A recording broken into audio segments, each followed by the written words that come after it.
Bom, é um prazer estar aqui com a Poliana. A Poliana, ela vai iniciar hoje os programas com a palestra, que é do conceito à mecânica de Cirrus Games com realidade virtual aumentada, proposta de aplicação e tecnologias envolvidas.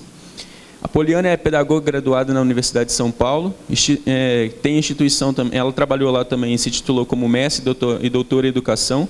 Atualmente é professora da Universidade Mackenzie, onde desenvolve atividades de docência e pesquisa junto à Faculdade de Computação e Informática e ao curso de pós-graduação em Engenharia Elétrica.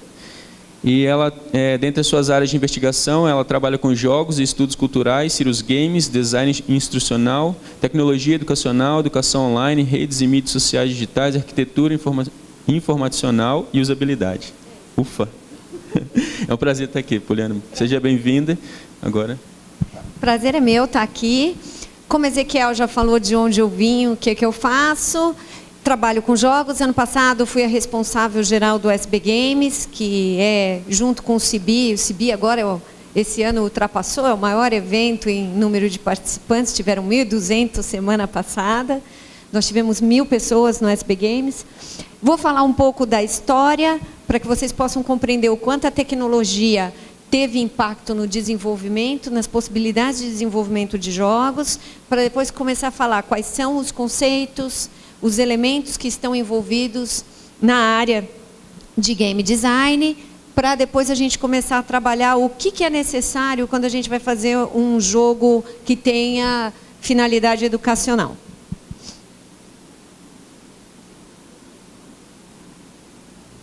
Opa!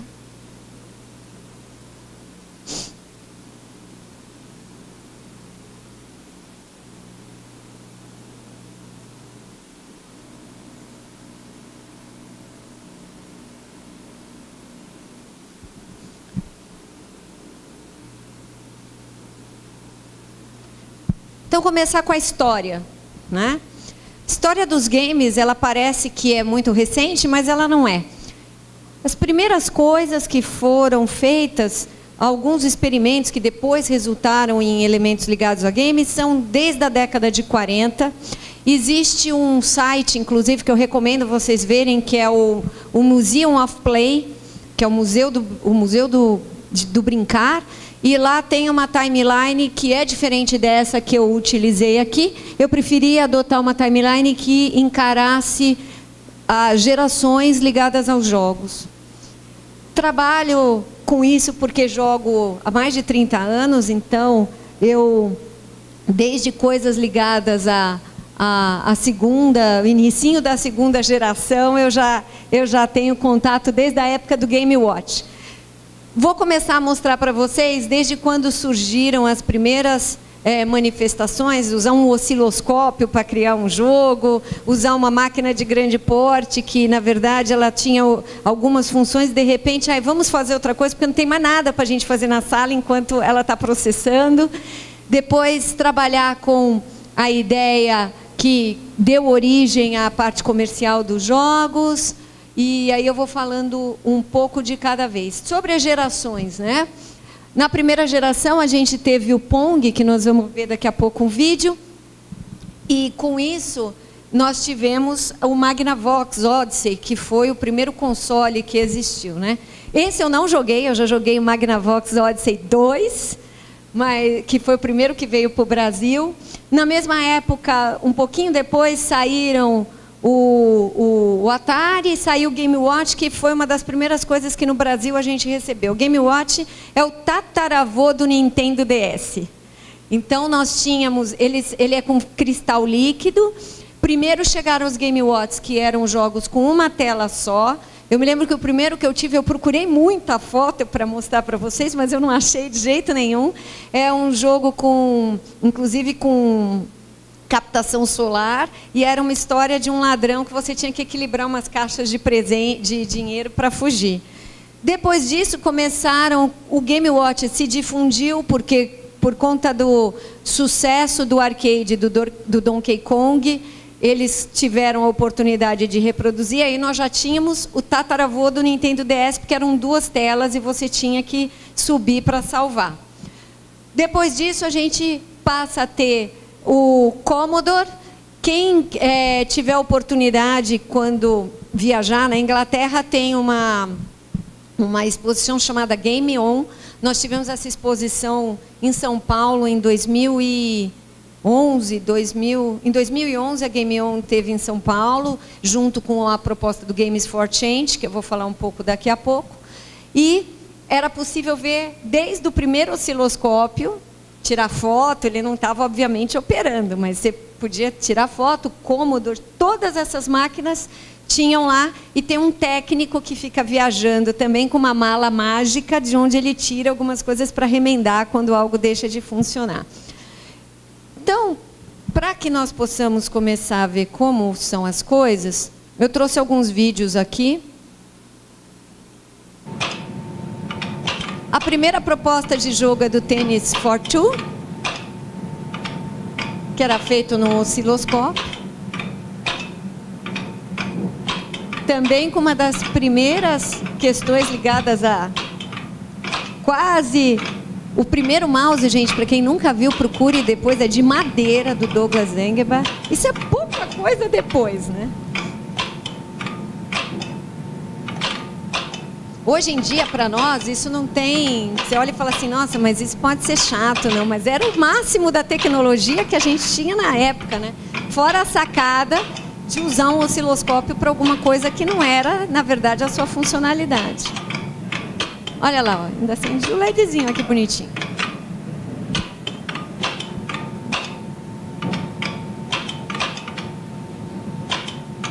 Olha lá, 58 ainda. Eu não tinha nem nascido.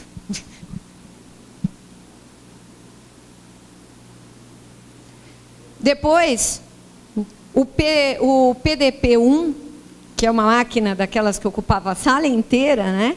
Eles resolveram criar o Space War. Então, você tinha já um joguinho espacial.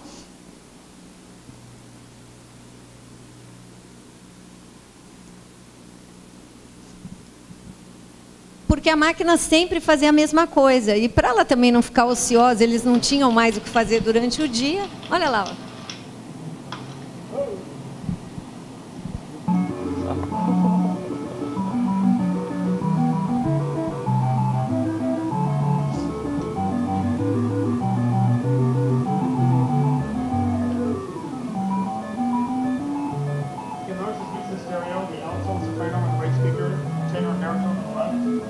Nessa época ainda tinha máquina de escrever, hein? A maioria de vocês talvez não tenha nem visto ainda uma máquina como essa.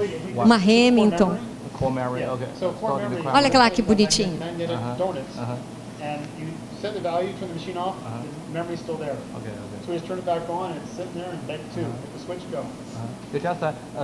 O PDP está disponível, ele está no Game On também. A Game On acabou reunindo todas essas máquinas, pelo menos um exemplar de cada uma dessas relíquias. A ideia aqui era mudar a funcionalidade. Aí nós vamos começar a ter a parte voltada de maneira a propor entretenimento para as pessoas, ou seja, já era questão ligada a comércio. Olha o Pong, que aqui no Brasil recebeu o nome de telejogo. E a propaganda era um negócio sensacional, né? Vejam que a TV, gente, o último modelo. E as pessoas ficavam horas a fio brincando com o telejogo, porque só tinha esse jogo também, né? Você não podia trocar.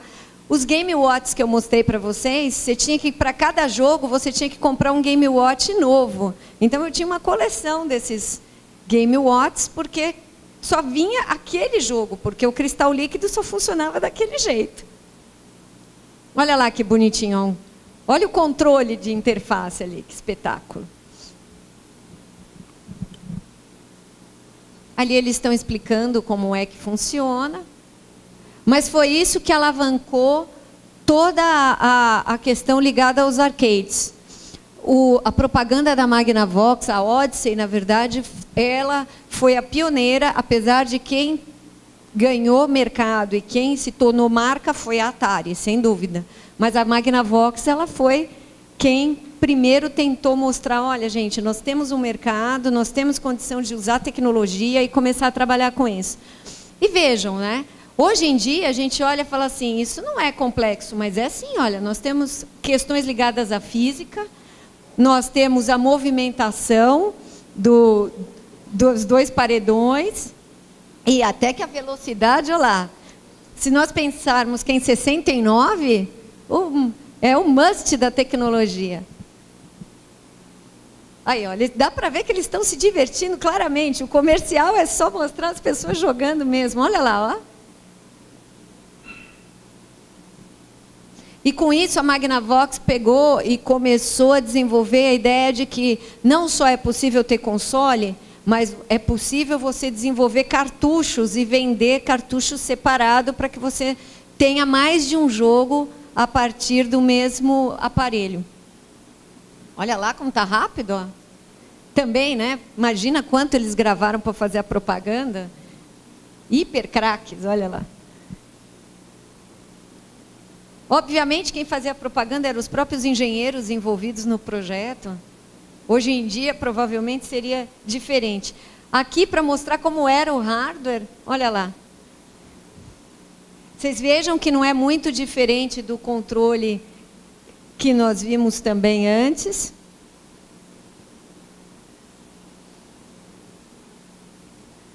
Acho que já deu. Aí, o cenário começa a mudar, porque nós começamos a ter melhor processamento gráfico com placa, e aí nós começamos a ter outros elementos que não existiam antes, porque o áudio, ele era um áudio apenas para simular um barulho de uma bola, uma explosão. Aqui no Space Invaders, que é um clássico, né? O elemento do alienígena do Space Invaders é usado em tudo quanto é camiseta e artefatos para gamers.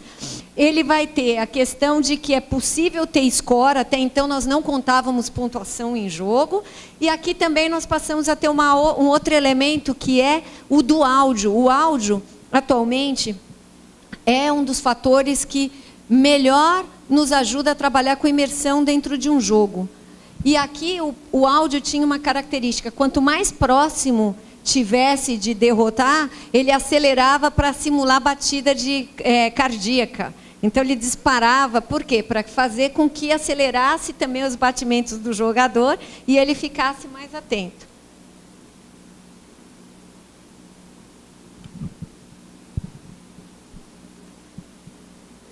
Os jogos em arcade também sempre começavam com uma inicialização, né, gente? Tinha que esquentar tudo.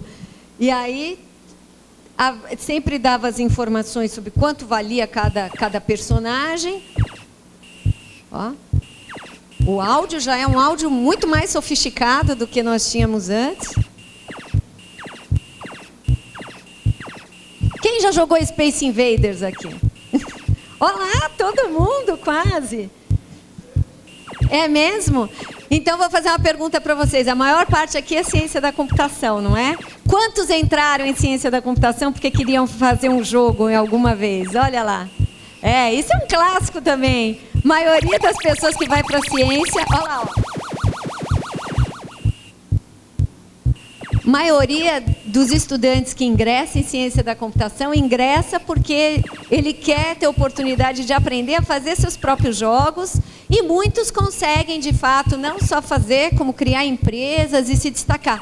O Brasil não fica devendo nada a outros mercados em relação a desenvolvimento, arte e etc. Podia ficar horas jogando, né? Foi uma experiência legal, moçada, fazer Space Invaders? Foi, não foi? A programação não é assim simples, não, né? Mas é muito prazeroso quando a gente vê os nossos códigos se transformarem em divertimento. Pô, no finzinho, né? Puxa vida.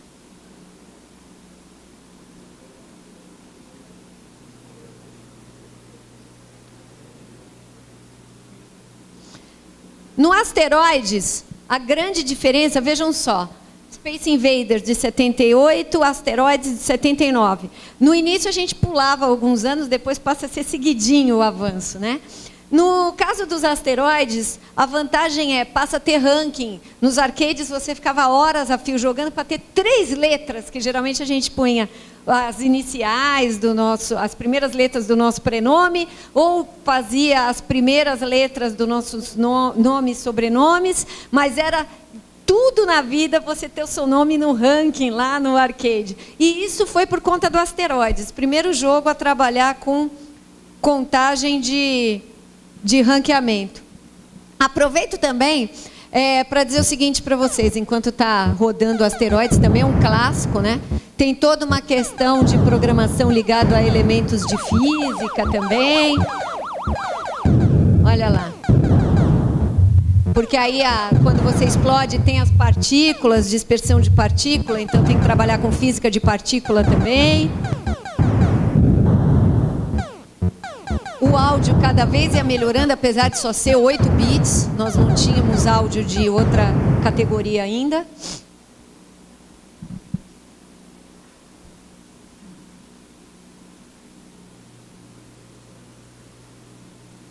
Aí, quando nós chegamos no Pac-Man, nós temos 2 características. Primeiro, melhorou muito a parte gráfica já, né? E vejam que foi só um ano depois.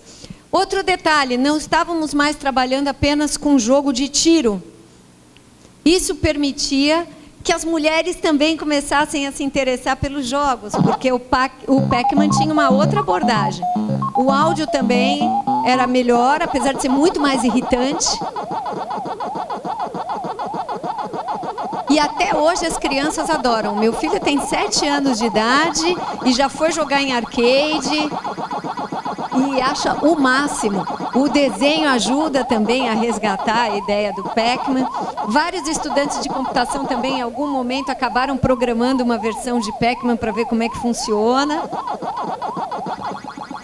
Tem que pegar os fantasminhas, né? Pegou a pílula e vai atrás dos fantasmas. Vai contabilizando o score lá em cima. Aqui nós ainda não tínhamos também, o labirinto era fixo para cada estágio, nós não tínhamos ainda a possibilidade de trabalhar com labirinto randômico. Isso surge um pouco depois. Tá quase lá. Aê, ganhou.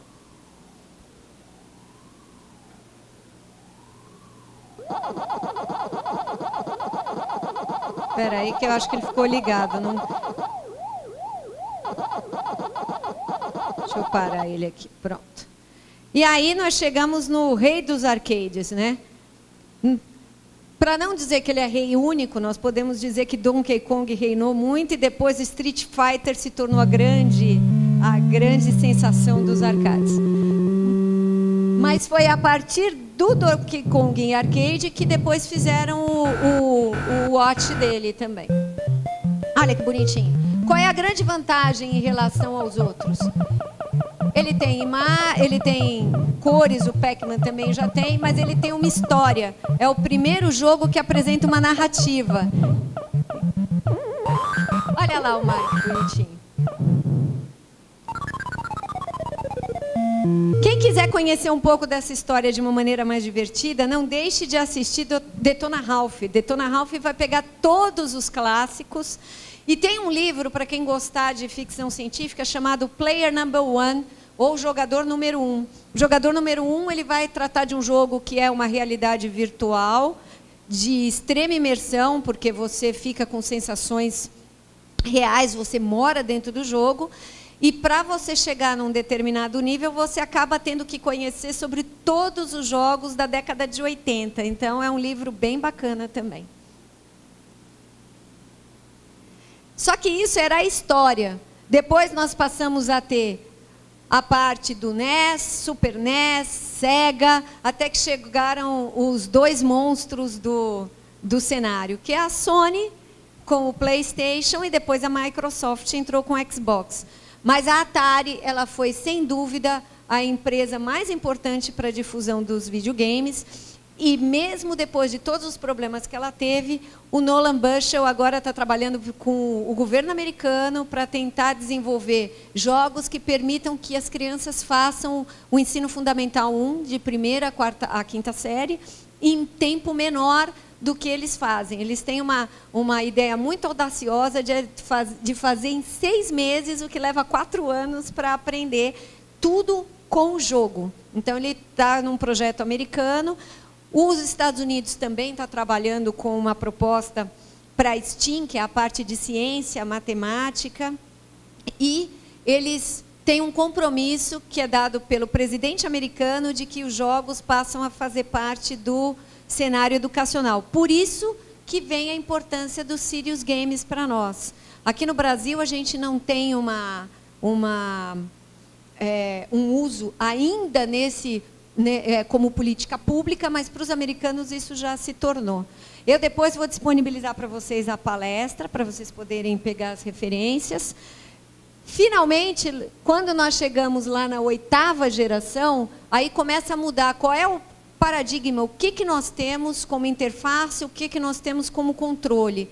Se antes para nós começamos com uma caixinha e depois nós passamos a ter controles de joystick, etc. Agora não, nós estamos passando para a interface natural e para cada vez interfaces mais imersivas. Então, eu vou mostrar para vocês algumas coisas nesse sentido. Primeiro, o projeto Morpheus, que é a grande aposta We're on the cusp of a virtual reality revolution. da Sony. In charge is Morpheus. We're here to check out more. We're going to take a look at some of the cutting-edge technology you could be working with if you enter the games industry. The White Rabbit to guide me through VR Wonderland is George Andreas, Studio Creative Director at Sony London Studios. This is Morpheus. It is an evolution, I would say a revolution in video game entertainment. It really allows players to be transported to brand new worlds and to be immersed in entertainment in a way that they've never been able to experience before. And how does that work? It works with a lot of clever technology and a lot of really clever people working behind the scenes. So we have a tracking device as well. So there are LED lights in the front, there are LED lights around the side and at the back, and so we know the position of the head, and when somebody is looking ahead we know exactly where they're looking, and while they turn their heads we then know to tell the software that the player is turning their heads. If they look up in the game world, they'll be able to look up and actually see things above them. Brilliant. So, can I have a go on it? Sure, more than welcome. Com sensores de movimento, a gente passa a ter muito mais liberdade na hora de interagir com o jogo. E é isso que eles vão fazer uma demonstração agora. O Rift se popularizou mais rapidamente, mas a Sony aposta muito nesse projeto. There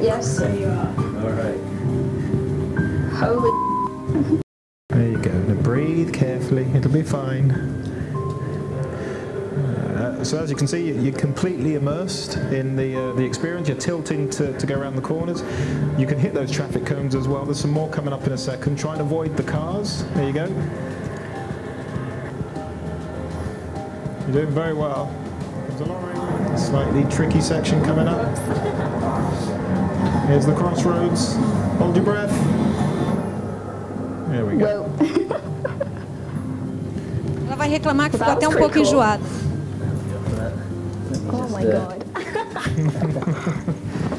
You survived? Yeah, Just about? I think I lost a few limbs. But it was amazing. No, that was really, really cool. It takes a little bit getting used to, but yeah, it was amazing. I did genuinely feel a bit of fear where I clipped someone's tyre, but thankfully it disappeared and I didn't take damage. But yeah, that was a lot of fun. Have you tried the Deep at all? No, I haven't. Want to have a quick go on that? Yeah, and before I knew it, I was being locked in an underwater cage for my next VR adventure. This time I was going into the deep. The Deep é a demonstração mais conhecida do projeto Morpheus e trabalha com... Você está numa cage, numa gaiola, protegido de um tubarão. You're in the safety of a cage. It's a bit open here. Kind of. Can you add grenade launchers to this?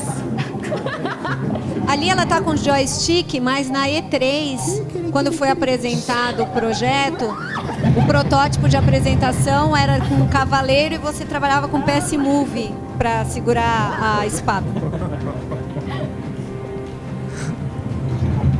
Yeah, eat that. That's it. Shoot it in the face. That's going to help.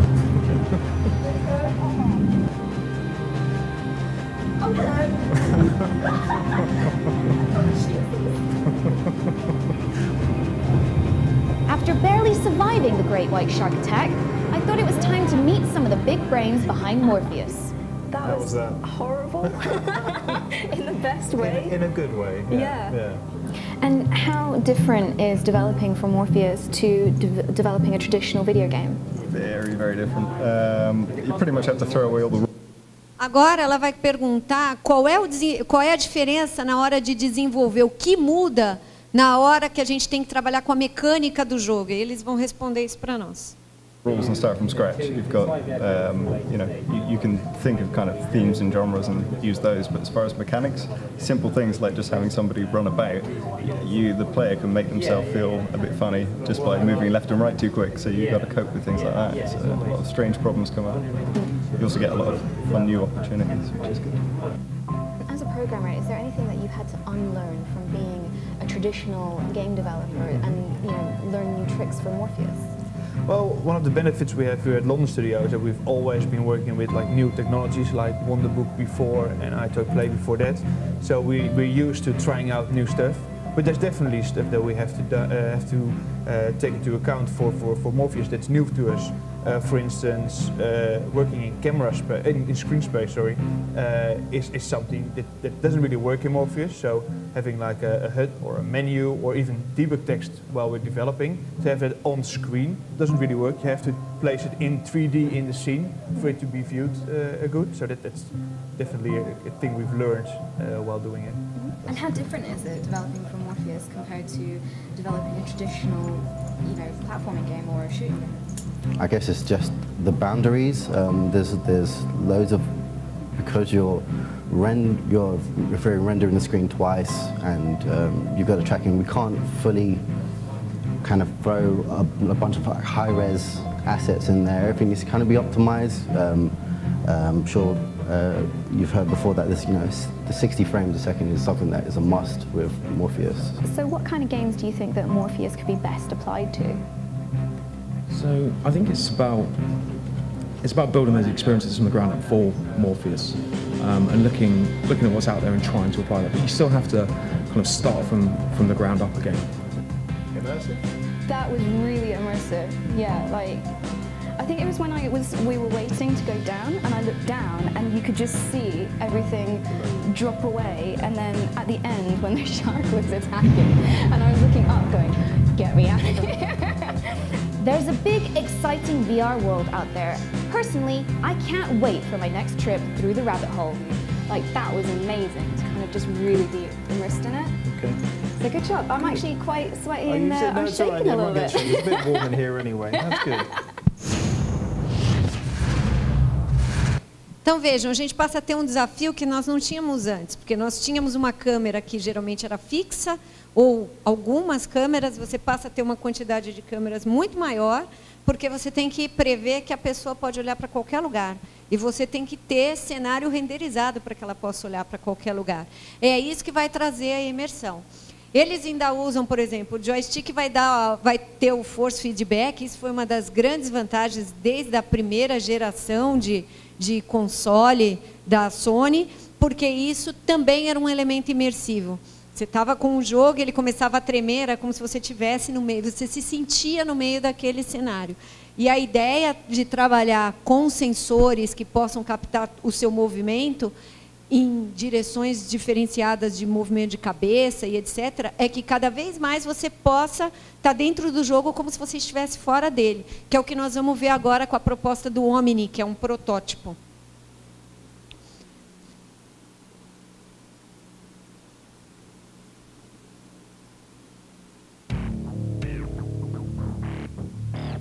É um protótipo onde você anda também para jogar.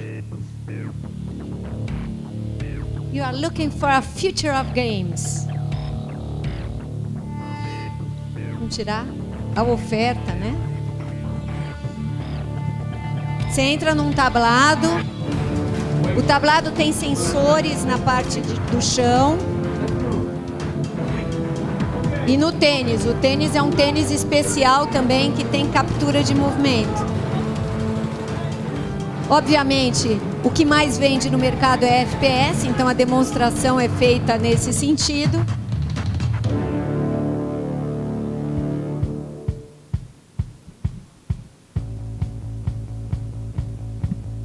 Eles vão mostrar como é que funciona. Hi, my name is Jan Gutgelik. I'm the developer of the Omni.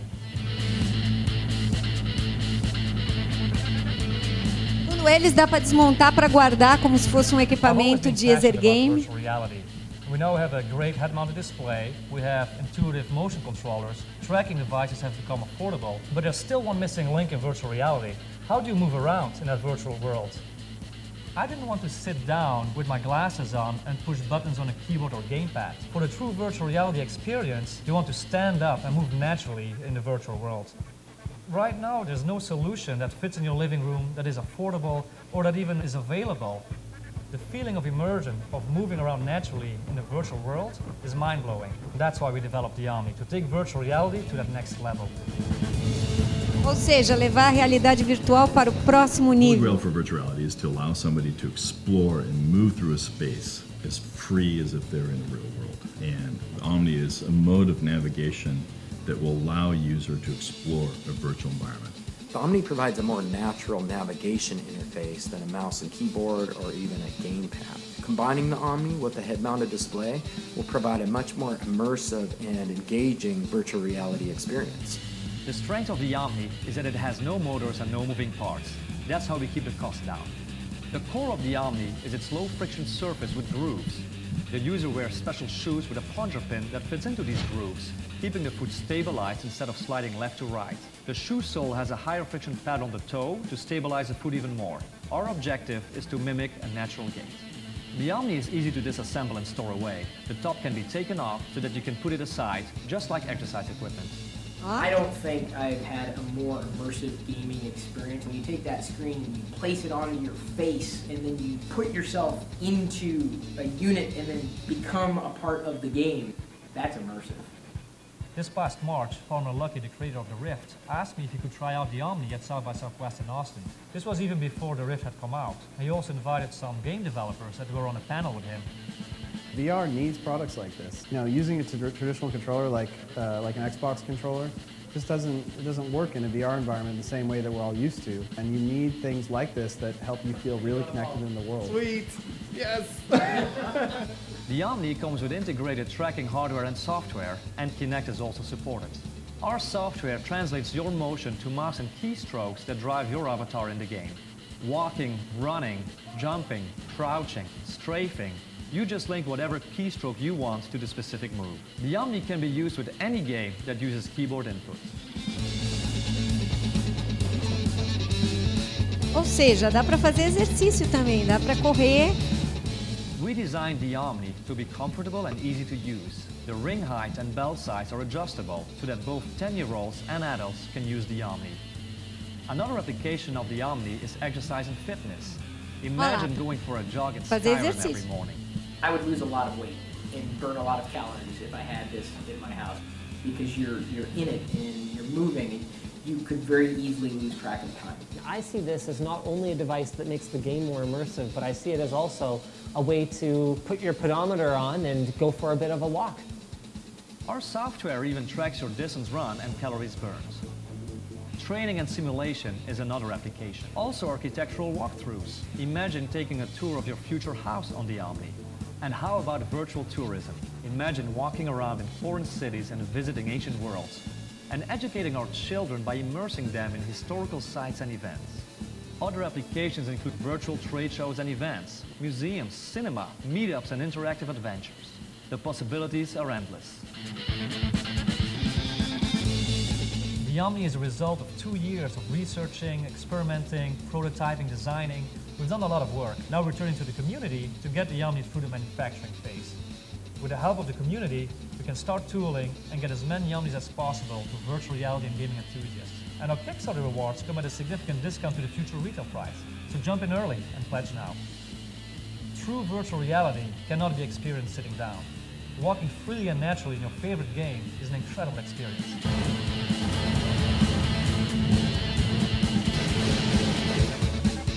So help us bring virtual reality to that next level. With the Omni, we are entering a new world.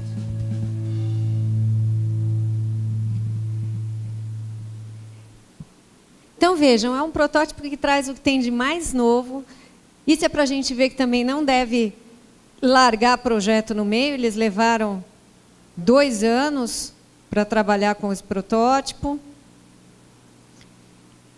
E tem uma questão que é muito importante, que é verificar o que o jogador precisa. Vocês viram, usa óculos Rift, usa Kinect, o aparato deles, na verdade, é o cinto com a parte de baixo, que, segundo eles, pode guardar como se fosse qualquer aparelho de exercício. Já que ao redor do mundo se tem uma preocupação muito grande com isso, porque as crianças estão ficando mais obesas, então Exergame, que são jogos que usam dispositivos de captura de sinais para poder fazer manipulação no jogo, eles se tornaram uma febre, sobretudo na área educacional, porque você tem que fazer as crianças queimarem calorias para elas não ficarem obesas. Os americanos têm uma preocupação enorme com isso, porque eles têm um crescimento populacional no número de obesos nos últimos anos que tem assustado. Nós vimos uma série de exemplos e não chegamos a discutir primeiro o que é jogar, o que é brincar. Quem acha que jogar e brincar é a mesma coisa? Ah, ninguém.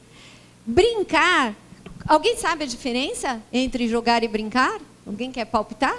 Não. Então vejam só, brincar. Quem foram as primeiras pessoas que trabalharam com isso? O Izinga, que foi reitor numa universidade, numa palestra em 1933, ele foi falar sobre a questão do jogo como elemento da cultura. Em 1938, 5 anos depois, ele publica o livro Homo Ludens, que é um clássico na área de ciências sociais, sobre o jogo como um elemento da cultura humana. Ele vai discutir que os humanos jogam, mas mesmo antes, os animais também jogam. Então, que o jogo ele é imerso na cultura por si mesma. Para discutir isso também, o Cailloz, que é um crítico literário, ele vai dizer o seguinte: olha, nós temos diferentes formas de brincar, né? Porque nós, quando estamos jogando, em inglês é play, brincar também é play, mas o que diferencia um tipo de brincadeira do próprio jogo? A brincadeira, ela é mais livre, ela é mais fantasiosa, ela é mais improvisada. Eu posso ter regra numa brincadeira? Eu posso, mas eu posso, se quiser, mudar as regras no meio da brincadeira. O jogo, o Ludus, ele tem uma estrutura mais rígida, né? Ele tem uma estrutura mais voltada a fantasiar, a imaginar os cenários. Ali não, quando eu estou brincando, eu estou improvisando ao longo da brincadeira. Essa é a grande diferença dos dois. Hoje em dia, inclusive, se discute muito a questão das peças de Lego. Antigamente só se vendiam os baldes, e aí você, a partir de um set de peças diferentes, você construía o que você quisesse. Hoje em dia, alguns críticos já colocam que comprar, por exemplo, uma caixa Star Wars, ela não é uma brincadeira, ela é mais um jogo, porque você só pode montar aquele cenário que você recebe ali. Ele não está aberto à improvisação, tá? A partir disso, nós temos também a questão de que, para o Izinga, o jogo ele surge na civilização e é nela que ele tem se desenvolvido. Ali é a foto dele, o Cailloz está aqui embaixo, e o Cailloz vai dizer, olha, todo jogo ele é uma atividade livre, porque a pessoa ela não é obrigada a jogar, ela é determinada porque ela tem parâmetros para que o jogo ocorra, ela é incerta porque o jogador ele não sabe de antemão o que vai ser apresentado a ele, ela é improdutiva, porque ela não é feita com o intuito de receber algum lucro monetário, ela é regulamentada porque ela é baseada em regras, e ela é fictícia, porque ela não é baseada em cenários reais. Aí, eu já aproveito também para falar de outros 2 livros que são fundamentais para quem quer trabalhar com jogo ou estudar jogo. Rules of Play. Os livros são da Salem e do Zimmerman. Rules of Play saiu recentemente em português, em 4 volumes, com o nome Regras do Jogo. Apesar dele ter sido lançado em 4 volumes, geralmente quem compra acaba tendo que adquirir os 4, porque o livro ele é todo interrelacionado. Então não tem muito jeito de você ler um volume e não ler os outros. Mas são livros clássicos para aprender sobre o que é jogo, o que é design de jogo. Jogo não deixa de ser um sistema regido por regras que apresentam um conflito e um resultado quantificado. As regras elas funcionam como uma alavanca para motivar a atingir um objetivo. O objetivo está ligado a esse conflito. O conflito pode ser dado com o outro ou com si mesmo. O jogador pode sofrer um conflito ligado à sua personalidade. Vou dar um exemplo, Heavy Rain, que é na verdade, também não se classifica exatamente Heavy Rain como jogo, ele é um drama interativo, mas de qualquer forma ele é vendido como jogo. E o conflito é muito mais com a pessoa, sobretudo com os pais. Eu tenho uma colega que fez uma pesquisa entrevistando jogadores que não tinham filhos e jogadores de Heavy Rain que tinham filhos. Ela é psicóloga e ela queria saber qual era a diferença da abordagem, e realmente os pais eles têm um caráter emotivo muito maior ao jogar Heavy Rain. E o que é um serious game, afinal de contas, né? Primeiro, que todo jogo é sério. Meus orientandos sempre falam para os colegas, porque eu estou jogando. Aí as pessoas, os outros alunos vêm, por que seu aluno está jogando? Mas é para ele jogar, faz parte da pesquisa dele. Mas não pode, porque eu não estou jogando. Você escolheu a pesquisa errada, né? Ele está brincando, porque faz parte da pesquisa dele brincar. Todo pesquisador, gente, a verdade é que todos nós brincamos o tempo inteiro.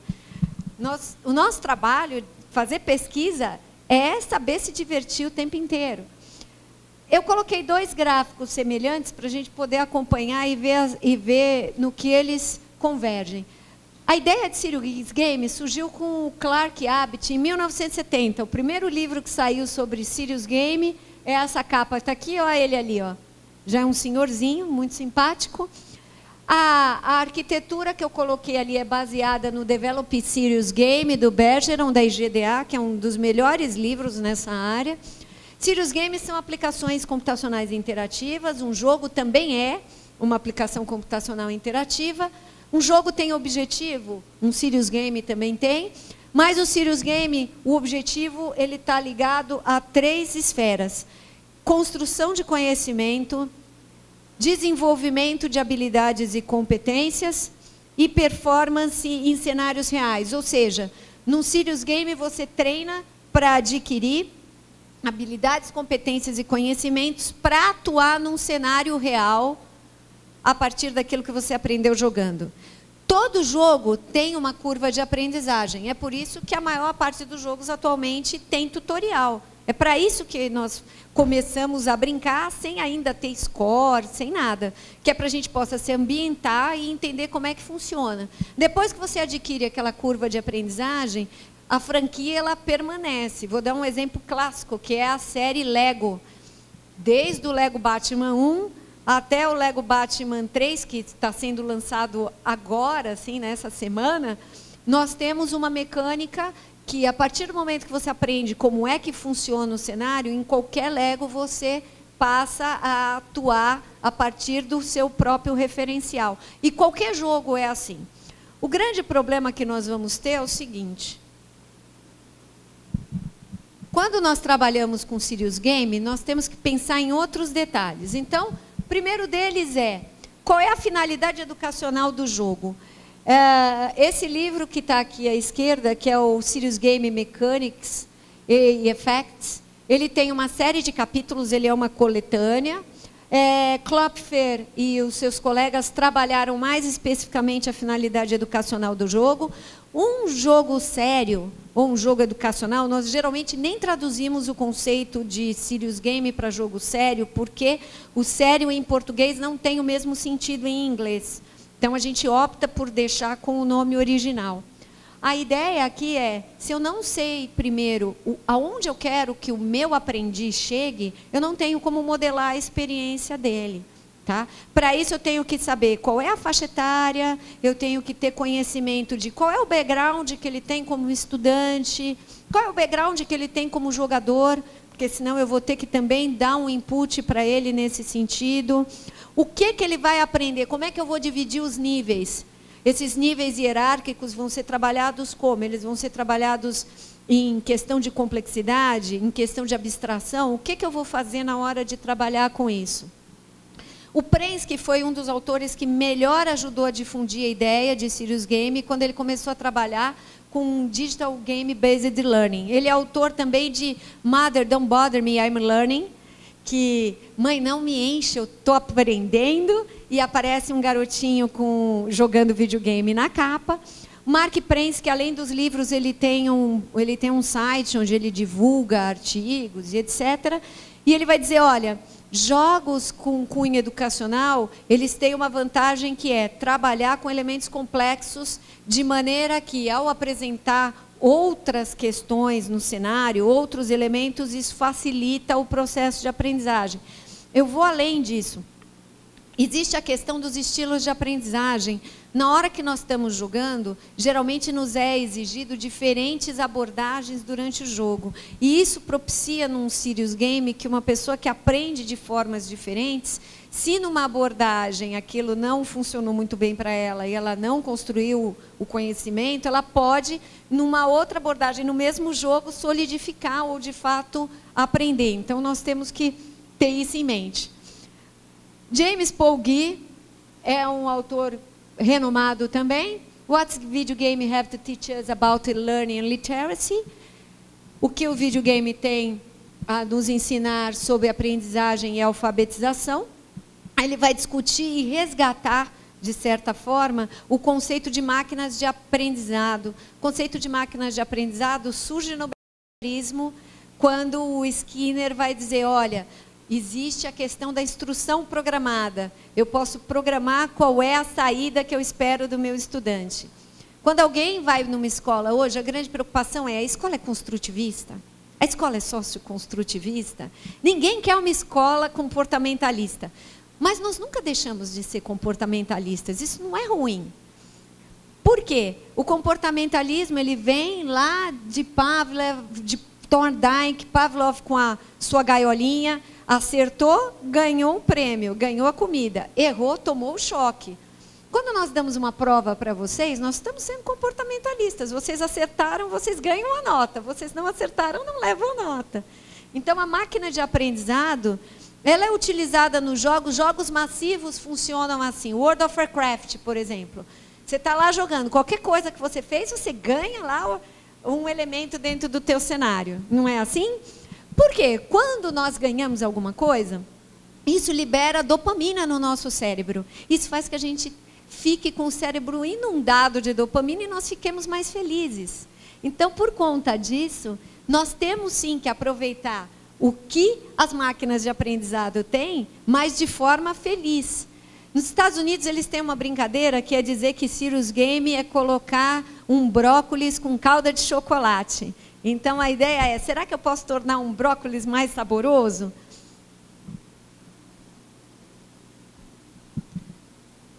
Pegando de novo a ideia dos diagramas, né? Um serious game tem uma outra questão. Geralmente, ele é uma analogia, uma representação da realidade, ainda que seja uma brincadeira. A participação também é voluntária, lembrando que nós vimos lá que o Kaios e o Izinga colocaram. Ele também é regido por regras, também tem objetivos. E o tipo de interação, ele pode envolver não só conflito, ele pode envolver cooperação. Por que não? Eu posso ter um jogo onde é necessário cooperar. Existe um serious game que não usa nem RV nem RA, chamado World of Class. Então, World of Craft, na verdade.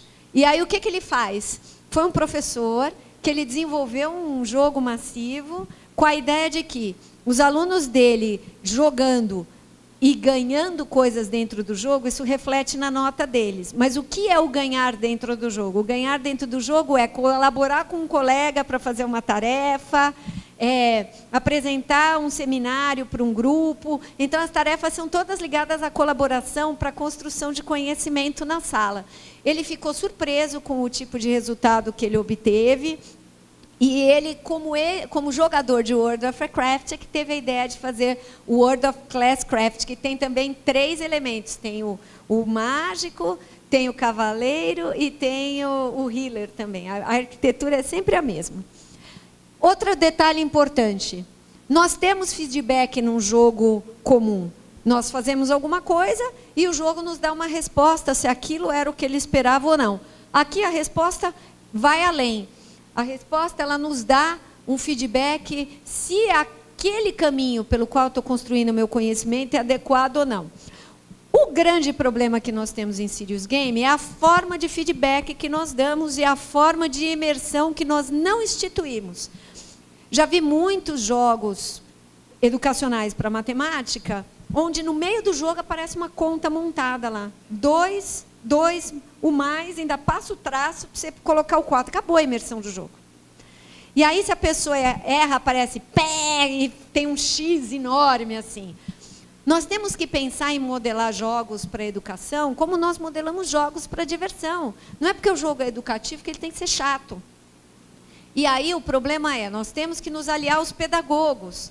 Só que os pedagogos têm que jogar, porque ninguém faz jogo sem jogar. É impossível você se tornar um designer de games se você não é um jogador. Aqui eu trouxe alguns exemplos de jogos de Serious Game com realidade virtual e com realidade aumentada. E aí, em seguida, a gente vai começar a trabalhar questões ligadas a game design e a mecânica de jogos. O primeiro deles é ligado a questões para pessoas com queimadura. E aqui no Brasil também tem uma carência disso na área de engenharia biomédica, desenvolver aplicações que... Será que ele vai carregar? Eu vou contando o que é enquanto ele carrega. A ideia é desenvolver aplicações que ajudem pessoas queimadas. I was on fire. I couldn't... Aí é um soldado explicando que ele se queimou e etc. E para fazer cirurgia, para trocar de roupa, tem uma série de coisas que queimados têm uma dor extrema. E aí, utilizando óculos de realidade virtual...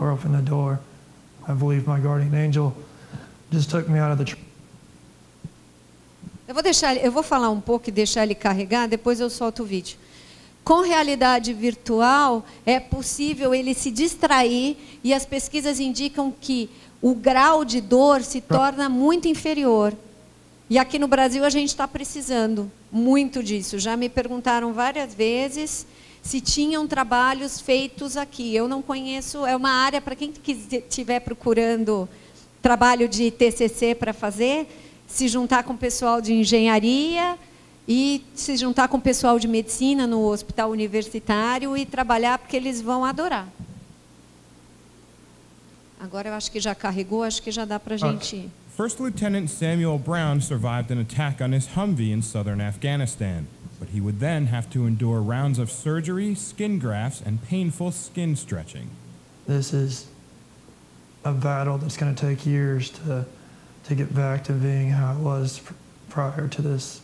But while Brown's body fights that battle, ele fica com o virtual mouse reality ali, com technology lets óculos. his brain enjoy hurling snowballs to the music of Paul Simon.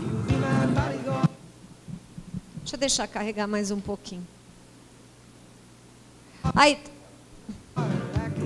A ideia do jogo, do snowball, enquanto ele joga para ir destruindo as bolas de neve, ele se distrai enquanto alguém faz algum procedimento com ele. Tá? Isso dá trabalho de graduação, dá trabalho de mestrado, dá trabalho de doutorado, dá publicação, fora o quanto nós podemos ajudar as pessoas. né? A computação, ela sempre está a serviço da sociedade. Nós temos, sim, a parte de computação pura, teórica, mas a parte aplicada, nós sempre estamos a serviço da sociedade, de desenvolver coisas que possam ajudar as pessoas. Colocar mais um pedacinho, a gente passa para o próximo vídeo.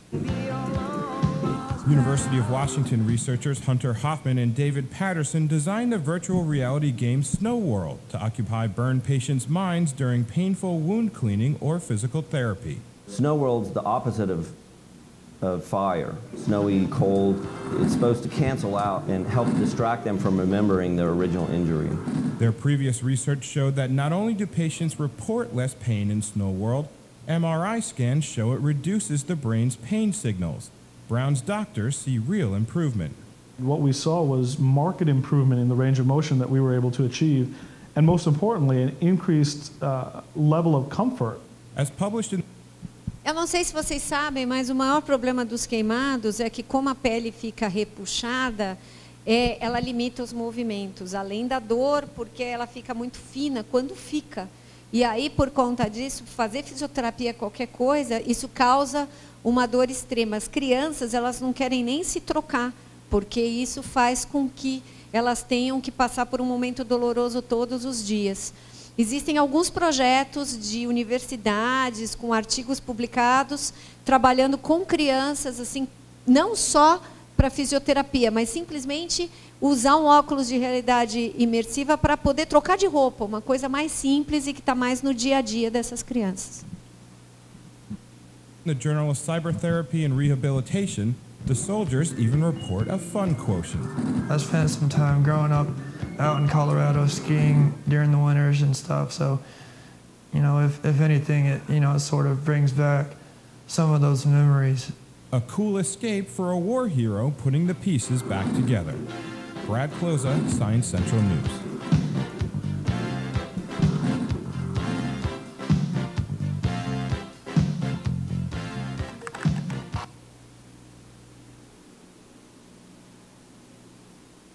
Um outro exemplo voltado para a área de TDAH, transtorno, distúrbio de atenção e hiperatividade. Técnicas de neurofeedback imersivo para tratamento de crianças. É uma dos transtornos psiquiátricos mais comuns atualmente, devido, inclusive, à forma como nós vivemos numa sociedade imersa em tecnologia o tempo inteiro, com múltiplos pontos focais, a probabilidade das crianças se distraírem é maior, de ficarem zapeando, e isso acaba, muitas vezes, levando a transtorno de atenção.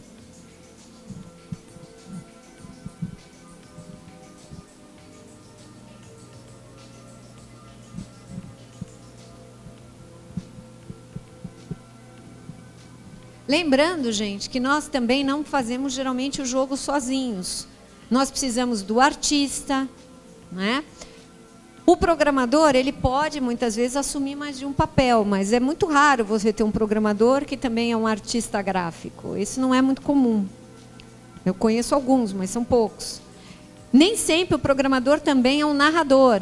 E é importante ter uma pessoa que desenvolva uma narrativa que seja chamativa para o jogo. Além disso, também desenvolver o level design não é a mesma coisa que desenvolver a programação do jogo. O que muda de grau de dificuldade sem que nós deixemos o jogo enfadonho ou que a gente torne o jogo de uma forma que o jogador vai se desinteressar porque está muito acima do limite dele. Por isso que as equipes geralmente são interdisciplinares. E aí tem que colocar também um designer instrucional, que geralmente é um pedagogo. É alguém que conhece a parte sobre como criar máquinas de aprendizado e é a pessoa que vai poder colaborar nesse sentido. Ali são feitas atividades no jogo de maneira a criar pontos de foco para que a pessoa aprenda a não se distrair. Na verdade, toda a parte de TDAH é voltada para isso. Eu tenho um colega que faz Unifesp em São Paulo, está acabando o doutorado. o Thiago Rivero, ele faz o seguinte, ele cria pequenos jogos, minigames, que são voltados para criar pontos focais, que diminuem o resto da cena para que a pessoa aprenda a se focar e não seja necessário usar fármaco para tratamento.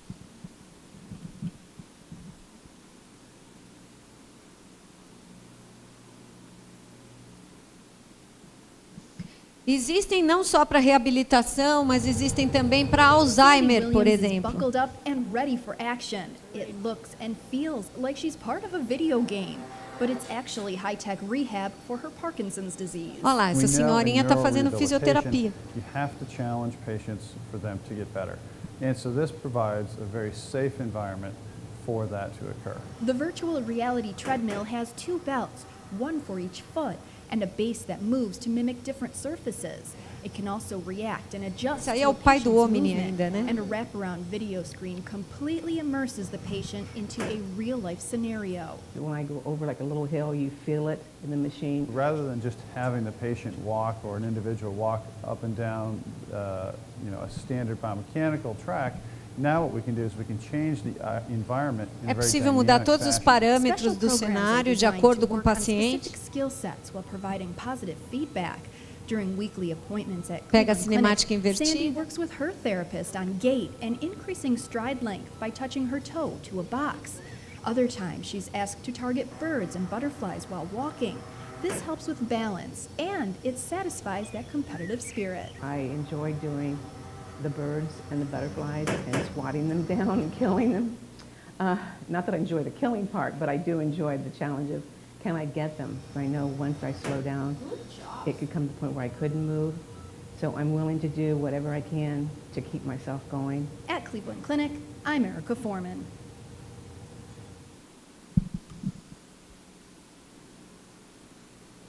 Por que eu estou chamando a atenção da questão das crianças e dos idosos? As pesquisas em videogame indicam que eles são a parcela da população menos beneficiada. As crianças, sim, porque tem muito jogo para criança, mas não no sentido de envolver crianças que tenham problema de reabilitação, por exemplo. As crianças são quem mais consome jogo, porque quem paga os jogos são os pais. E como muitas vezes um tablet se tornou uma babá eletrônica, apesar de não ser a sua função, os pais pensam, eu deixo meu filho lá com o iPad e está tudo bem. Não está tudo bem, porque ele pode entrar na internet, ele está a 2 ou 3 nós de separação de material pornográfico, ele pode pegar um jogo que está muito acima, então ele vai passar a se sentir inseguro, ele vai achar que não é capaz de fazer. E as crianças em reabilitação, a quantidade de jogos é muito pequena e para idosos também, tá? E Serious Game podem ser trabalhados também em outras instâncias. Quem aqui já jogou Brain Age, ou Brain Academy da Nintendo? Vocês sabiam que é o resultado de um doutorado, de um pesquisador oriental?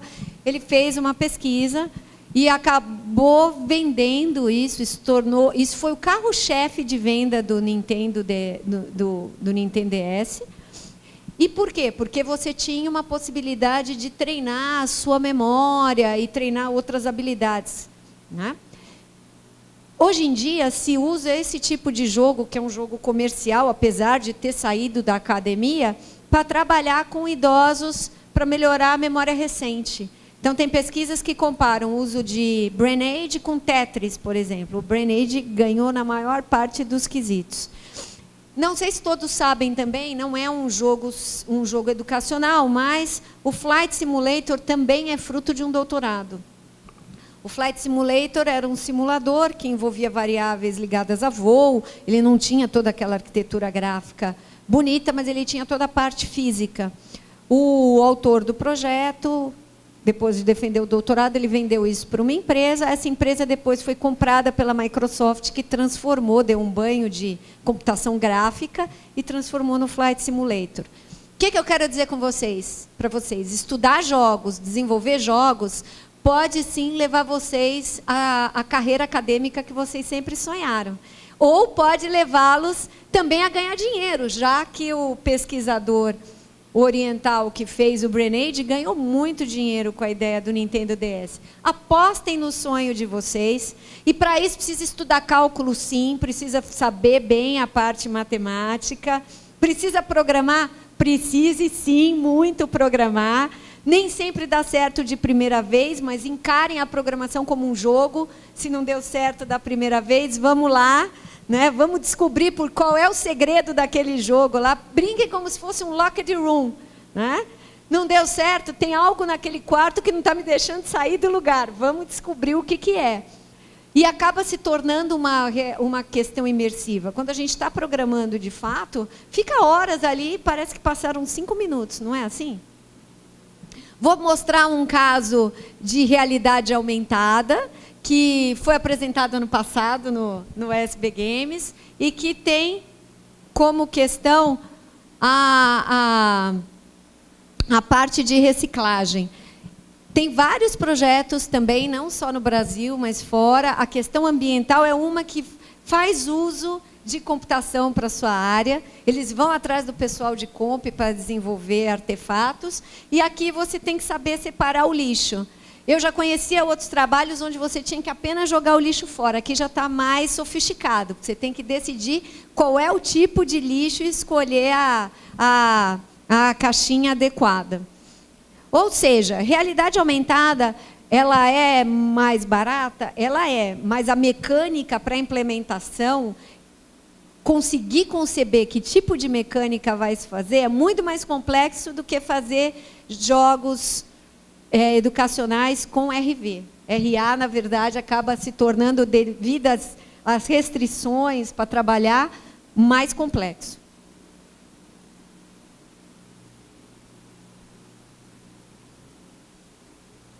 E lá vamos nós, né? Quais são os elementos dos jogos sérios, né? Alguns autores vão dizer o seguinte: nós temos que ter um tema, não vou começar a fazer o meu jogo sem saber qual é o tema. A não ser que o tema seja da área de computação e que eu já seja formada em computação, eu vou atrás do especialista do domínio da área em qual eu vou trabalhar. Porque é ele que vai saber me dizer quais são os temas que têm maior complexidade, que dão maior grau de evasão, que têm maior problema para aprender. Tá? Depois disso, nós temos que trabalhar qual é o objetivo. Eu vou aprender aquilo para quê? E no jogo isso é fundamental. Porque se na sala de aula a gente já questiona para que vai servir aquilo que a gente está aprendendo, no jogo, se isso não for muito claro no objetivo, o que vai acontecer? Eu já nem jogo, porque já não vai servir para o que eu quero fazer. Qual é a forma de interação?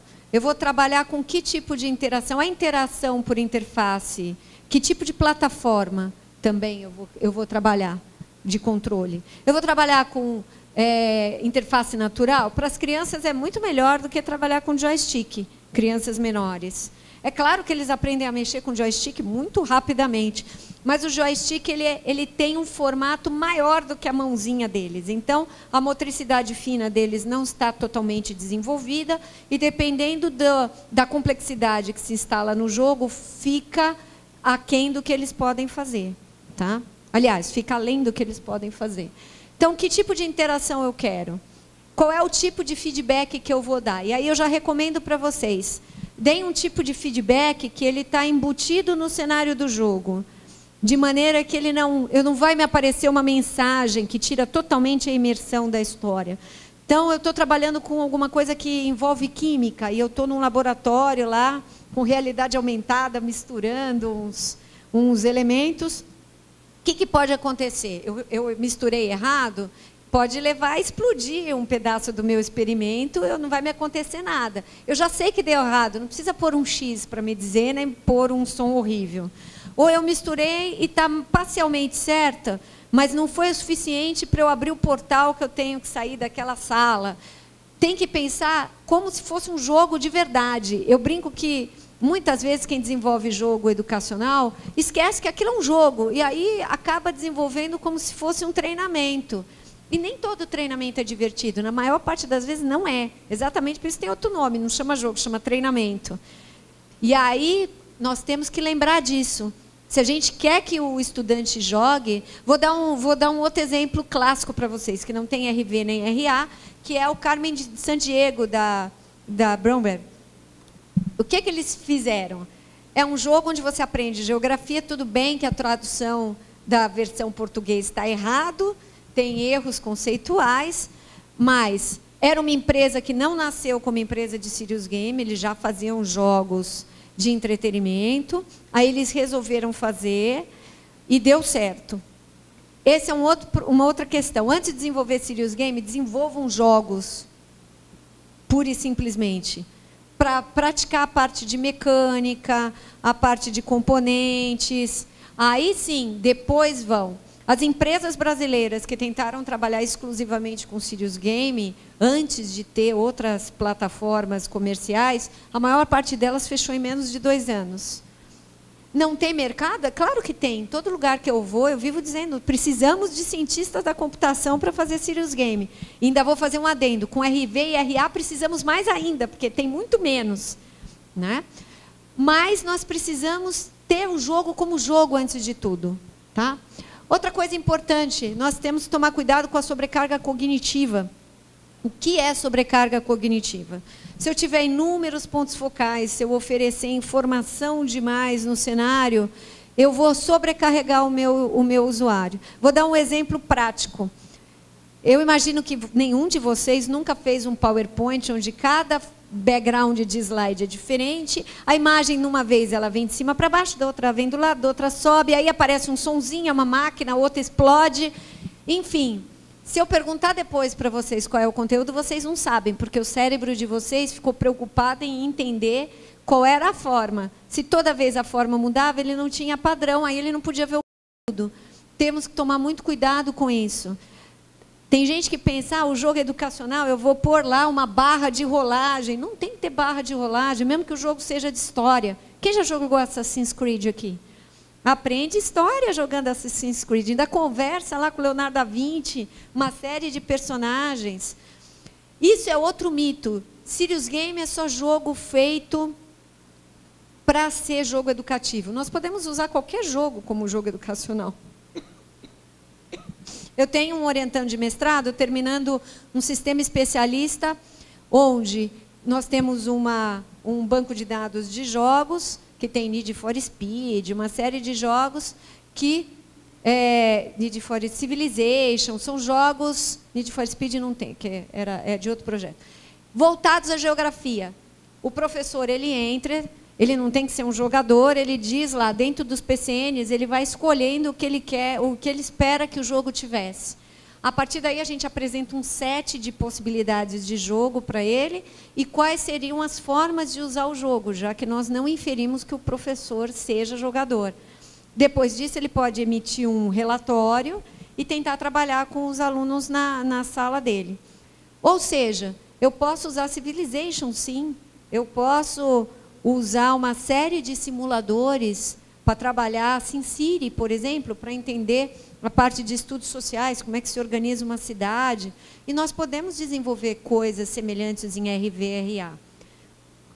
E são divertidas, que é o mais importante. Outro elemento fundamental, a usabilidade. Se eu coloco conteúdo demais e a usabilidade é dificultada, pronto, mas aí mesmo que a pessoa não vai ver nada do conteúdo e não vai aprender nada do conteúdo. A usabilidade ela tem que ser a mais simples e a mais transparente possível para serious game. Eu não estou trabalhando para melhorar a motricidade da pessoa, a não ser que eu esteja, por exemplo, trabalhando com laser game, eu quero fazer aquela criança correr. Tem alguns experimentos que usam realidade virtual, você usa óculos e as crianças jogam num cenário e elas têm que suar a camisa porque é voltado para a obesidade. Perfeito, né? Outra coisa que é importante para serious game, pouco aplicada também no Brasil, quem já ouviu falar do Games for Change, que é uma organização que tem sede em Nova York, tem também lá no Oriente, e nós temos também aqui no Brasil um headquarter que fica sob a responsabilidade de um professor da USP, o Gilson Schwartz. Games for Change, games para mudança de atitude. Então, nós temos nessas categorias jogos Dentro de jogos for health, por exemplo, nós temos Remission, que é um jogo voltado para crianças que têm câncer. Então, ela destrói o câncer no jogo, é como se ela estivesse vencendo o câncer no corpo dela. Tem jogos ligados à questão política. Eu deixo passar a fronteira, não deixo passar a fronteira. Em todas as universidades, nós temos a oportunidade de trabalhar com o pessoal dessas outras áreas. E eles adorariam ter coisa, porque eles geralmente são livrescos. Você tem livro, texto, e os alunos nem sempre acham isso muito agradável. Então, nós podemos trazer esses cenários também, colocar RV, colocar RA e transformar a classe numa grande brincadeira. Outra coisa importante aqui é uma balança. Eu não sou muito da parte gráfica. Quando eu preciso, eu peço para o pessoal lá do programa. Eu tenho que equilibrar a parte educacional e de conteúdo e o entretenimento ou o jogo. Geralmente, essa balança está sempre assim, para a esquerda. A parte do conteúdo está perfeita. Um colega olha e fala, não, a parte de história está ótima. Mas a criança não consegue jogar 2 vezes, ou seja, não tem rejogabilidade. Rejogabilidade é a capacidade de um jogo fazer com que o jogador queira interagir com ele várias vezes. Exemplo clássico é o Tetris. Se joga Tetris, sabe lá quantas vezes, né? Por quê? O resultado ele é determinado pela combinação randômica, como as pecinhas caem.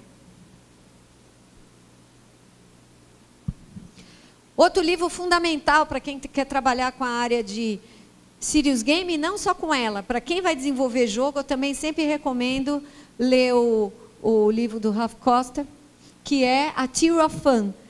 O que é a teoria do divertimento? O que é ser divertido? O que precisa para ser divertido? Ou seja, um jogo ele tem feedbacks diferenciados. Ter o mesmo feedback também não é legal, porque vai fazer com que isso se torne enfadonho.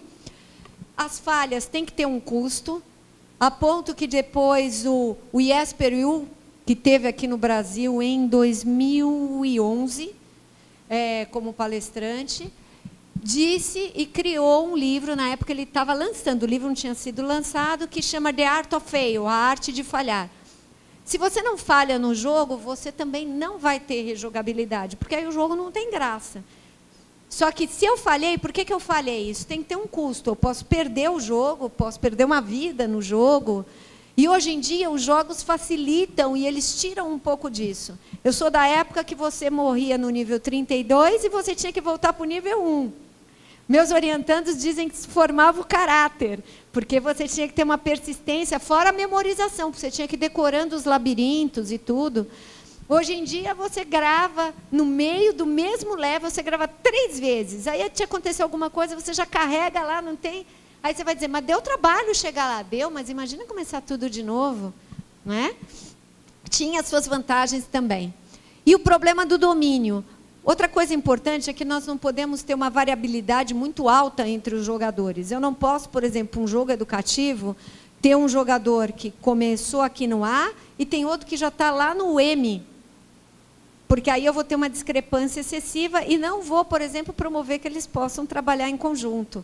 Eu tenho que fazer de uma forma que o experiente ele consiga se divertir, mas ele não se distancie muito dos iniciantes, para que numa classe eu não acabe tendo uma heterogeneidade muito alta. Tá? E como que eu equaciono isso? Aí é que vem o desafio, né? O que dá para fazer para equacionar? Do que um jogo é formado? Tá? Shell, o Book of Lanes, ou Art of Game Design, é um dos livros mais famosos nessa área. Ele não é o primeiro, mas eu vou começar com ele, porque é onde tem o que a gente chama de tétrade do game design, dos elementos. Todo jogo vai ter uma estética, se cria uma estética para esse jogo. Eu tenho uma mecânica, tenho uma história, apesar dos ludólogos sempre brigarem com os narratologistas, dizendo que nem sempre isso existe. Mas até cut off the rope, você tem que deixar a caixinha na porta lá, para poder pegar o seu bichinho. E o Tetris, vai sair um filme em 2017, que eles vão criar uma história para o Tetris, porque a grande discussão sempre era que o Tetris não tinha história, mas vai ter um filme, pronto, já resolveram o problema. E que tecnologia nós vamos usar? O livro, ele não vem com o baralho, mas eu recomendo que quem lê o o Art of Game Design, que a gente carinhosamente chama como Book of Lens, compre o baralho ou compre ele no iPad, no iPhone.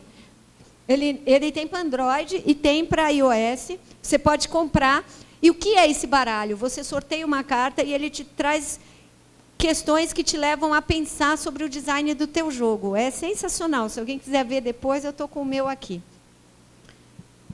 Ou seja, toda vez que eu vou começar um jogo, eu tenho que parar e pensar nesses 4 aspectos. O que eu vou trabalhar? Qual é a minha estética? Qual é a minha história? E qual é a minha mecânica e qual é a minha tecnologia? Obviamente, o que é mais visível para o meu usuário final é a estética. A tecnologia ela se torna menos visível no fim das contas. Quem é tido como um dos pais da ideia do game design?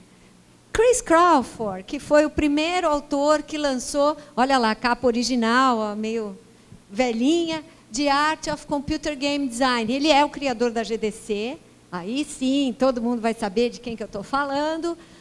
Todo game design é feito para criar um gameplay. Ou seja, tudo é formatado e desenvolvido para criar essa experiência para o jogador. E essa experiência vai devolver para o jogador alguma coisa. Ele vai alterar o cenário também. Então, essa jogabilidade, ela é fundamental. Nós trabalhamos com isso o tempo inteiro. Eu tenho que saber qual é o tipo de experiência que eu vou fazer. O melhor exemplo atualmente é Angry Birds. Angry Birds consegue trabalhar com isso em diferentes esferas.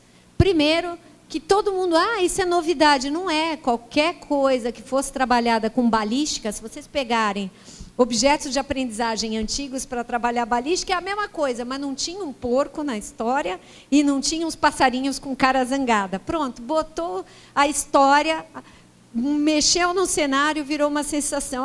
O Angry Bird vai vender o primeiro, não vai vender mais. Aí começaram a fazer as franquias com os personagens. Depois saíram os telepods, que você pegava o QR Code e ele ia para o cenário. Meu marido, na época, pegou e falou assim, mas para quê? A gente não pode startar e comprar o personagem? Pode, mas as crianças não vão poder levar o brinquedo para a escola. As crianças ainda têm aquele elemento da materialidade. Eles não têm ainda essa abstração que nós temos. Eles jogam, mas poder levar o brinquedo físico, os seus bonequinhos para a escola é sensacional. Aí, não, acabou, né? Fizeram os desenhos, ainda por cima é transmídia. O filme sai em 2017 também. Já estão fazendo. Aí, não, fizeram para a TV. Você compra uma Smart TV, pode jogar na TV. E aí você tem lá também coisas ligadas à área que nós estamos discutindo aqui. E a mecânica, quando se achou que estava tudo resolvido, eles fizeram agora Angry Birds Transformer. A mecânica é completamente diferente. Você começa como um carro, você atira nas coisas, depois, quando você vai tomando uns tiros também, de repente você vira carro para correr um pouquinho no cenário. Mudou completamente, não tem estilingue. Ou seja, nós sempre temos que pensar como nós vamos desenvolver o gameplay. Gameplay é elemento fundamental no nosso trabalho. Outro autor nessa área, que também é fundamental, e já que o workshop tem essa característica para estudantes, é o Ernest Adams, que é o fundador da IGDA. Tá? Aqui tem alguns dos livros dele, alguns. Mas ele tem uma vasta publicação, se vocês entrarem na Amazon, vão encontrar outros. Livros fundamentais dele. Fundamentals of Game Design, que agora acabou de sair, acho que é 1 mês ou 2, a 3ª edição. Game Mechanics. Game Mechanics é sensacional para nós que trabalhamos na área de computação. Mais do que a parte de Game Design, que a gente pode ler em outros autores, a parte de mecânica é fundamental para que a gente possa desenvolver os jogos.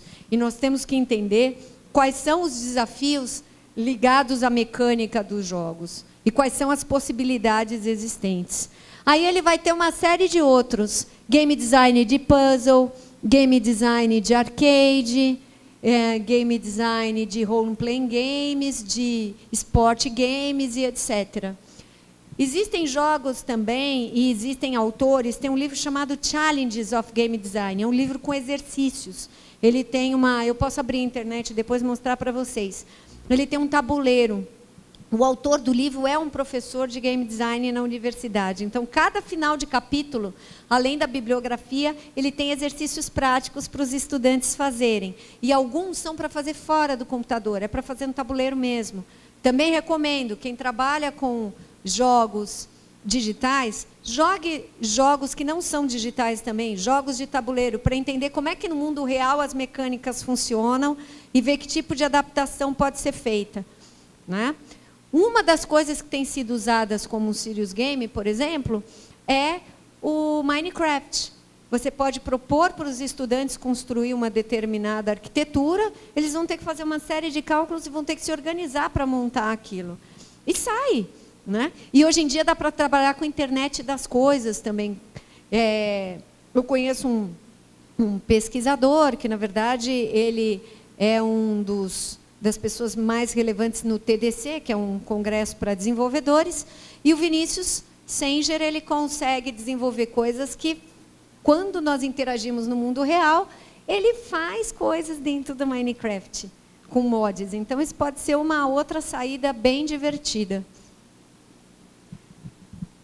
Game design vai envolver também o que a gente chama de GDD. Quem sabe o que é um GDD aqui? Game Design Document. Para Serious Game, nós apelidamos de SGDD, Serious Game Design Document. O que nós temos que ter nisso? Nós não começamos a implementar o jogo, porque hoje eu acordei e falei, vou fazer um jogo hoje. Hoje eu vou fazer um jogo, então eu vou sentar, vou começar a programar, vou ligar para um amigo meu que é desenhista. Nós primeiro documentamos, da mesma forma que nós vivemos dizendo para vocês a importância de diagrama de classe, diagrama diagrama de sequência, diagramas de caso de uso, que é o que mais pegou, na verdade, na área comercial. Nós temos que fazer diagrama de caso de uso direto para trabalhar com o jogo. Eu tenho que saber o que meu usuário vai fazer. E nós temos que documentar qual é o tipo de narrativa, o que é o meu cenário. Porque toda empresa não começa a desenvolver, nós temos que escrever, tem vários modelos. O autor que eu mais recomendo nessa área é o Scott Rogers. A maioria das pessoas trabalha com o House III, mas eu acho o Rogers mais didático. E o Level Up vai explicar como que eu crio, quais são as etapas para eu desenvolver o meu design document. Porque é isso que vai ser a nossa trilha mestre para poder desenvolver o jogo de novo. Quem são os meus personagens, os meus characters? O que eles podem fazer? Quantos níveis têm? Quem é o chefão do meu jogo? Quem é o meu big boss? Como é que eu vou chegar nesse estágio? Tá?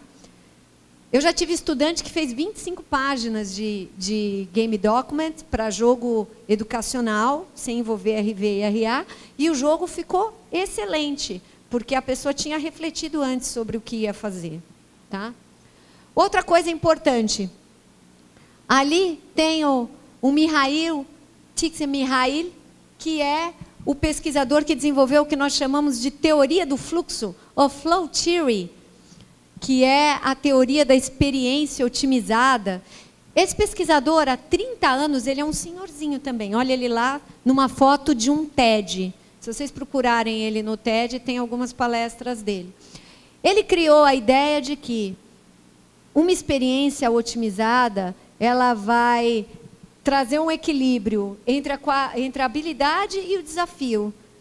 Eu tenho que ficar naquela faixa ali. E isso vai trazer outros benefícios. Um foco na atividade. Esse foco vai fazer com que você tenha mais clareza sobre o que você está fazendo, vai tornar mais imersivo e o resultado geralmente é melhor. Como que ele chegou nisso? Na verdade, ele é um psicólogo que estudava criatividade. Então, ele começou a trabalhar com esse tema e foi entrevistar músicos, escritores, artistas, e ele descobriu que tinha um padrão de comportamento dessas pessoas, e aí ele acabou modelando a ideia da teoria do fluxo, que nós usamos muito em jogo. Nós temos que tentar nos manter nessa faixa, e jogo, serious game é a mesma coisa. Senão, ou o nosso estudante vai cair fora porque é boring, é entediante, ou ele vai ficar frustrado, vai embora também.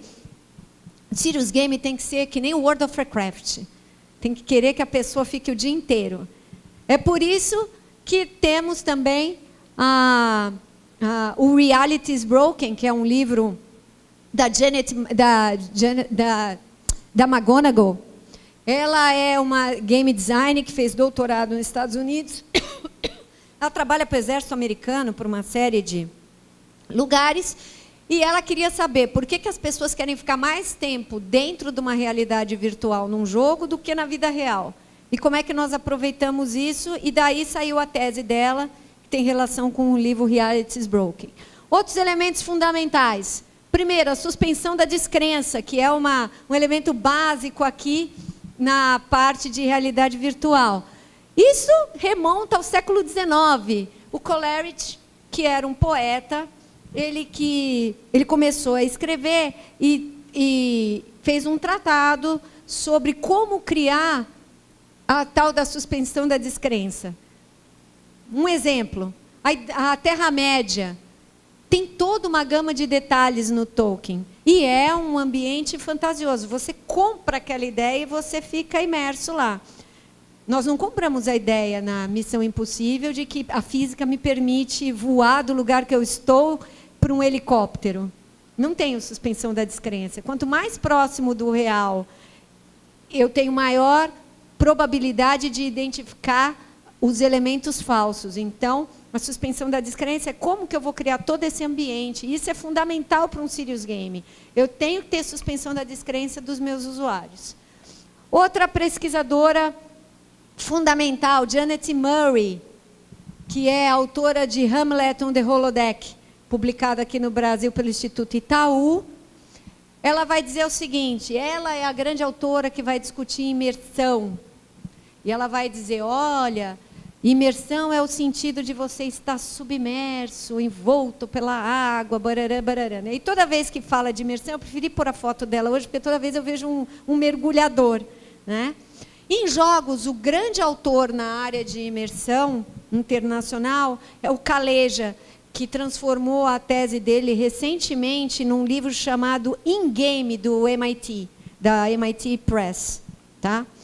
Ele tem 6 parâmetros, e ele, inclusive, é muito simpático. Eu tenho um aluno que trabalhou com imersão na graduação e no mestrado, entrou em contato com ele várias vezes, ele foi muito gentil, trocaram ideias. E tem poucos autores e poucos pesquisadores na área de imersão para jogos. É uma área que tem muita coisa para fazer ainda. Ali eu tenho a jornada do herói, né? Todo filme que vende bem, ele é uma jornada heróica. Isso vem do Joseph Campbell, antropólogo, que identificou 22 passos que um herói percorre para chegar, né? Ele fez isso olhando as diversas culturas. Na época que a Disney estava na sua pior fase, um dos seus roteiristas, o Vogler, ele pegou e sentou e escreveu uma redução para 12 etapas e passou a aplicar em todos os filmes da Disney. Os filmes da Disney subiram.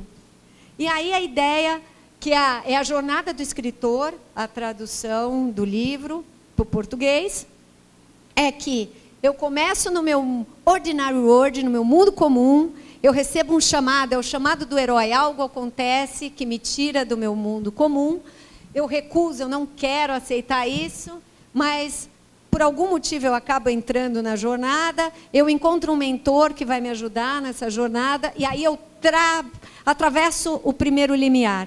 O limiar não tem volta, a partir daquele momento eu não tenho mais como deixar de ser herói, eu tenho que ir até o fim. Ele vai passar por testes, ele vai se aproximando do perigo. A aprovação a gente chama de barriga de baleia. É aquela hora que você fala, e agora? Não sei mais como eu vou sair daqui. Mas sempre o herói arruma um jeito, que é o mundo especial, né? Ele vai ter uma recompensa e ele começa a voltar para casa. Para voltar para casa, ele vai ter que ter uma ressurreição e ganhar um elixir. Às vezes o herói, de fato, ele morre no jogo, às vezes a ressurreição é modificar a personalidade do herói. Existe um jogo indie chamado Journey. É um jogo que ganhou prêmio. A música, o áudio é uma experiência diferenciada, porque Cada jogador cria o áudio do jogo ao jogar. Então, a soundtrack que tem foi gravada de um jogo. E o Journey, ele vai mostrar, dá para fazer 1h30, 1h40. Você consegue completar o jogo e ele vai mostrar todas as etapas da jornada heróica. Para quem gostar disso de um lado mais matemático, meu colega de sala é professor de sistemas dinâmicos.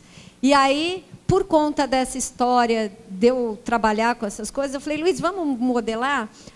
E aí o Luiz criou um modelo matemático, eu testei em filmes, dentro a lista dos blockbusters que tiveram maior arrecadação para a gente validar, e a gente validou o modelo, tem lá o gráfico com bifurcação e tudo, e ficou um negócio bem legal.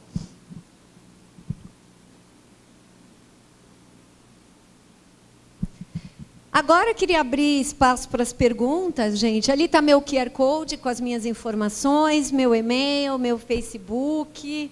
Espero que vocês tenham se divertido, que tenham vocês não conheceram. Quem quer ser game designer de jogos tem que ler muito também, tem que programar muito, moçada. Essa vida a gente pensa quando vai entrar na faculdade que é muito simples, mas não é. Mas ela é muito recompensadora. Quando você chega num lugar e encontra o resultado, é muito legal. Os meus alunos todos que fizeram jogos, para eles é um grande orgulho, por mais simples que seja, que aquilo teve começo, meio e fim. Então, deixo aberto para as perguntas. Se alguém quiser, eu levo o microfone para vocês. Ah, você está aí? Então, lá atrás, Ezequiel.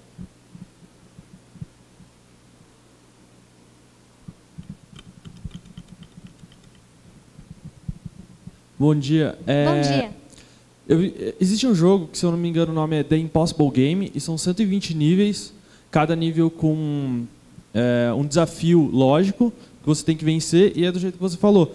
Quando você morre, você volta para o 1. E aí você tem 5 vidas, 5 bônus que você pode pular. O nível, só um nível. Então, se você chega no final e você gastou qualquer um desses bônus, você não consegue vencer. Porque você gastou um e você precisa gastar eles no final do jogo. É justo? Então. Aí você acaba se irritando muito com o jogo. Então você acha, levando em consideração também o Flappy Bird, você acha que quando você começa a se irritar com o jogo acaba ficando mais viciante e você consegue uma imersão melhor no jogo? Então, na verdade, o que nós temos é o seguinte, às vezes não é a irritação, né? A falha vai querer com que a gente transponha a falha, que é sobre isso que o Jesper Juhl vai falar no Art of Fail. A falha nos leva a querer melhorar a nossa performance, principalmente dependendo da nossa autocobrança. Contudo, se eu também tentei 10 vezes e não avancei mais, aí eu vou começar a ter o problema da frustração em relação ao que o Csikszentmihalyi fala. O que eu diria para você? Nós temos uma diferente cultura de jogo. Eu levantei isso porque eu sabia que alguém sempre acaba perguntando. Eu falo sempre de propósito. Nós temos hoje em dia uma cultura que faz com que as pessoas se acostumem que elas têm inúmeros checkpoints. Antigamente, a cultura era, você não tinha checkpoint, você tinha que se virar. E isso fazia com que você tenha um background, em algumas situações, maior. Por que hoje em dia temos os checkpoints? Porque, muitas vezes, se exige mais de motricidade do jogador. E também para não causar do artilheiro, porque se eu estou num jogo, por exemplo, como God of Wars, e tiver que voltar lá para o início, depois de uma batalha, a mão não resiste. Por isso que eles criaram os checkpoints. O problema foi que a maior parte dos jogos passou a apresentar checkpoints quando nem todos precisavam. E aí nós passamos a ter uma cultura dos checkpoints nos levels. E para Serious Game, por exemplo, nem sempre isso é adequado, porque às vezes eu quero reforçar um conteúdo. Então, fazer ele voltar é melhor do que dar a oportunidade. Eu já esqueci essa parte, mas eu passei e vou em frente. A gente não pensa isso quando faz disciplina? Eu vou me livrar dessa disciplina. Não é isso, Luciano? Imagina, jamais, né? Eu vou estudar, não vou nunca mais ver isso, porque eu não vou usar mais. Aí passou daquele checkpoint, eu digo que disciplina é que nem jogo. Passou daquele checkpoint, pronto, apagou, né? Apagou. Não, gente. Lá na frente, em algum momento, algum professor vai dizer, lembra na disciplina tal? Aí vocês vão olhar assim, né? Por quê? Porque não teve a cobrança do level lá. Então, eu diria para você que não é para todo jogo que isso vale. Isso depende do jogo, mas tem que saber calibrar. A outra questão é calibração. E isso exige teste. Nós fazemos o teste e achamos que o jogo está lindo. Mas e o usuário? Nós temos que fazer inúmeros testes com o usuário para saber qual é a saída e poder calibrar. Todas as empresas fazem isso. As grandes empresas, EA Games e etc. Pessoal, só vou abrir espaço para ele aqui, que ele já pediu, é que ela tem que sair dentro de 5 minutos, senão ela perde o voo dela. Desculpa, aí vocês podem mandar e-mail para a Poli. Pode me mandar e-mail que eu respondo. Queria saber, antigamente no Brasil não tinha tantas empresas, assim, o Brasil não era tão preparado assim, para a área de desenvolvimento de jogos, né? Hoje mudou bastante isso, né? Tem várias empresas migrando para cá, vários jogos famosos, né? Migrando para o Brasil. Eu vi na internet uma vez que o Brasil parece ser um dos países que mais tem um número de jogadores, né? E aí eu queria saber, pelo seu ponto de vista, se essa tendência do Brasil crescer cada vez mais para essa área de empresas, vir crescer, está no futuro bem próximo, se o Brasil já está preparado hoje para isso? O Brasil é o 4º mercado. E, na verdade, nós temos inúmeras empresas pequenas e empresas grandes. A Hoplon, por exemplo, lá em Florianópolis, tem quase 100. Da última vez que eu fiquei sabendo, tinha mais de 80 programadores para o Taekwondo, que é um jogo que, inclusive, tem RV, um espetáculo com 3 telas, espacial, você passa por uns portais. Tem empresas mais ligadas para Advergame, a Hive, que é em São Paulo, é uma das que melhor fatura com esse tipo de coisa. Tem empresas que fazem as duas coisas. Por exemplo, a Jinx, a Joy Street, a Jinx é voltada para entretenimento, a Joy Street é voltada para a área de Serious Game, no Nordeste. E, sim, cada vez mais nós temos desenvolvimento. Eu tenho vários estudantes que trabalham em áreas assim.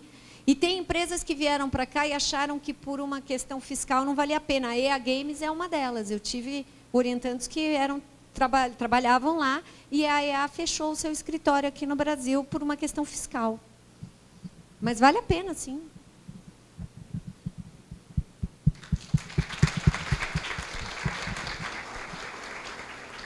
Gente, eu que agradeço o convite para vocês, de vocês. E, precisando, podem me consultar, escrever.